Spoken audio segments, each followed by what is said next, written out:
Magic Ballerina. Holly and the Silver Unicorn. Holly's Adventures. Darcey Bussell. Dancing on Stage. Holly Wilde stood with her class, waiting to go on stage, as beautiful music filled the theater. Her teacher, Madame Zaza, had choreographed a forest ballet for their Christmas production, and this dress rehearsal was the first time the girls had danced properly in their costumes. "Oh, I hope we don't get anything wrong," whispered Chloe, Holly's friend. The other girls nodded anxiously. "I'm so nervous," said Alice. "Me too," agreed Lily. Holly tucked a loose strand of brown hair back into her bun and moved a few steps away. She didn't feel nervous. After all, they were only dancing the part of the corps de ballet. The corps were supposed to dance together with no one standing out or being different. A small sigh escaped Holly. She would have loved to have got a main part, but she had only been at Madame Zaza's for 6 months and all the bigger roles had gone to the older girls. She looked around at her classmates like her. They were all wearing long white dresses to dance the parts of sylphs, fairy-like creatures with wings who led people astray. But, unlike her, the other girls were whispering nervously together. It made her feel very different. But things are different for you, Holly reminded herself. Her mom and dad were both professional ballet dancers, and whilst that was exciting, it didn't make for the easiest of lives. Holly had spent most of her early years traveling around with either one or the other of them. 6 months ago, they had decided that she needed to put down roots in one place, so she'd been living with her aunt and uncle ever since. She was getting used to it, and now, at least, she'd made a friend in Chloe. Her first proper friend. Well, in this world, she thought. An image of a dancing white cat flashed into Holly's mind and she smiled. For she had a pair of magic red ballet shoes that whisked her away to the land of Enchantia, where the characters from all the different ballets lived. Holly couldn't wait to go back, but so far the shoes hadn't sparkled with magic since her first visit. Still, there was plenty of time for that, she told herself, and snapping out of her reverie, she practiced a plie, finishing by rising up on her toes, her free arm moving out gracefully to the side. Chloe came over. "How are you feeling?" Holly looked at her in surprise. "Fine." "Really?" Chloe whispered. "You're not nervous?" "There's nothing to be nervous about, is there?" Holly said, as she heard a change in the music. "Come on, it's almost time to go on. We'd better join the others." They hurried over to get ready. When they danced onto the stage, the lights were so bright, Holly couldn't see anything in the darkness of the auditorium, but she knew Madame Zaza would be out there, watching them.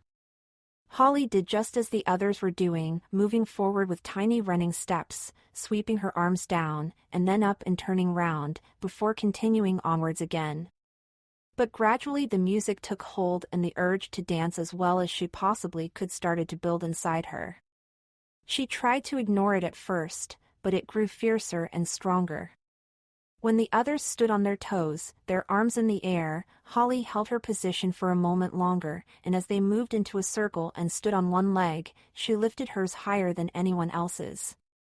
She wanted to be different. She didn't want to be just the same. She wanted to dance her very best. At the end of the dance, the girls all ran off stage in their line. Holly stopped in the wings and took a deep, happy breath. She felt wonderful.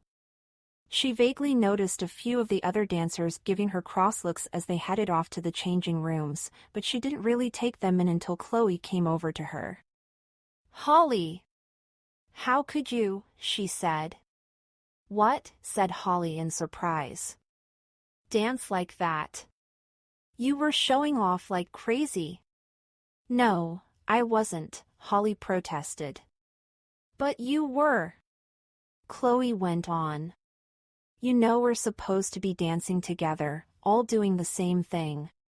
But you were dancing differently. Madame Zaza's going to be really mad." Holly felt a flash of anger as the buzzing happiness she had been feeling after the dance was abruptly extinguished. "I was only dancing as well as I could," she said, aware that a certain amount of haughtiness had crept into her voice. "What's wrong with that?" "It's not what you do when you're dancing in the corps," Chloe said. "You know it's not." Her voice softened. "We're meant to act like a team." Holly felt angry and she marched away, grabbing her old red ballet shoes from where she had left them at the side of the stage. How could Chloe tell her off like that? They were supposed to be friends. How dare she say she was showing off? "But you were, weren't you?" A little voice in her head pointed out. "I was just dancing the best I could," Holly thought defensively. "We're supposed to do that." No, she realized, her temper finally calming. "In the corps we are supposed to dance together." As the anger drained out of her, she started to feel bad.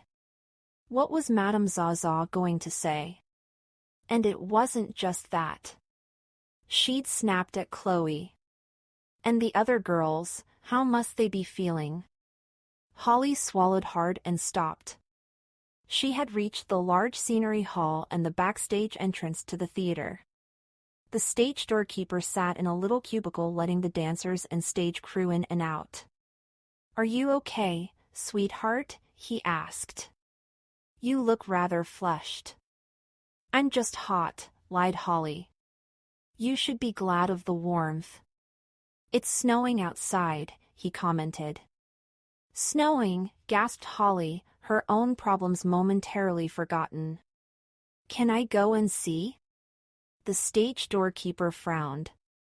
"You're not really allowed outside the theater when you're here with the school." "But it's the interval in a minute." "I'm not needed on stage. I'll only be a few seconds." "Oh, I could really do with some fresh air." "Please?" "I won't do anything stupid," Holly begged. "Oh, all right," he gave in. "But don't go too far, and if you're not back inside in 1 minute, I'm coming to get you." "Deal?" "Deal," said Holly, quickly hurrying outside. The stage door opened into a quiet back street. The sky was dark and the only light came from a nearby Golden Street lamp. Snow was falling in big silent flakes, settling on the ground like a white carpet. "Oh, wow!" Holly breathed, putting her hand out and feeling the flakes land icily on her fingers. She watched them swirl down and suddenly was filled with the urge to dance in the snow. She couldn't in her performance shoes, she would be in even more trouble if she got those wet and dirty. Pulling off her white shoes, she put on her old red ones, tied up the ribbons and jumped to her feet. She could hear the music faintly from inside the theater as the first act finished and she began to twirl and dance. Suddenly she became aware that it wasn't just